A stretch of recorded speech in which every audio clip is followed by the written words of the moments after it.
मत भागो दौलत के पीछे, आज इधर है कल उधर जाएगी। मोहब्बत महाकाल से करो, ये जिंदगी संवर जाएगी।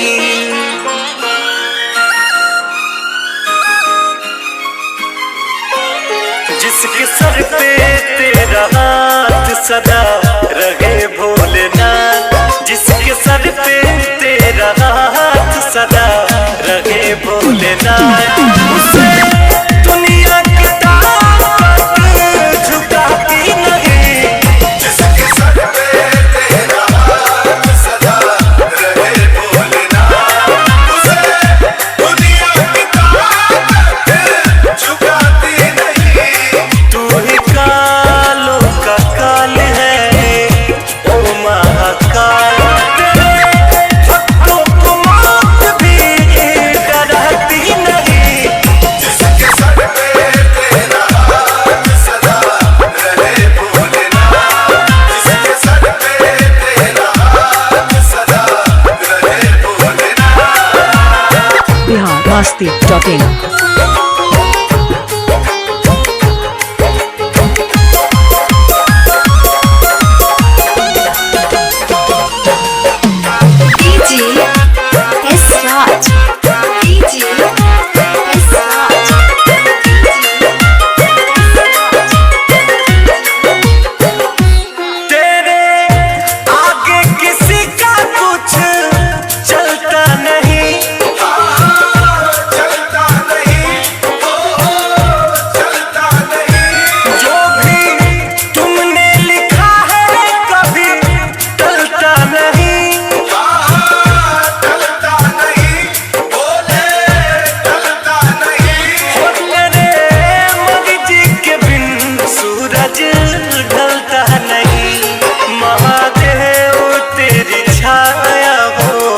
जिसके ऊपर उसे कोई भी चिंता सताती नहीं। जिसके सर पे तेरा हाथ सदा रहे भोलेनाथ, जिसके सर पे तेरा हाथ सदा रहे भोलेनाथ।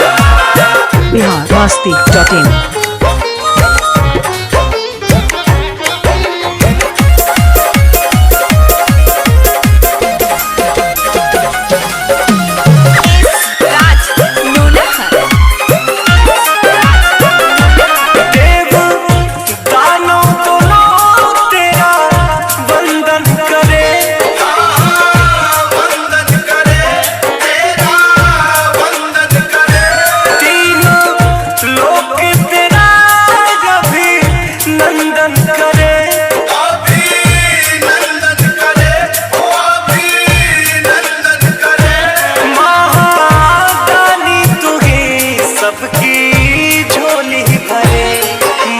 पंकज रितेश बाबा दे दो आशीष। तेरी आराधना भी मुझको आती नहीं। जिसके सर पे तेरा हाथ सदा रहे भोलेनाथ, जिसके सर पे तेरा हाथ सदा रहे भोलेनाथ। biharmasti.in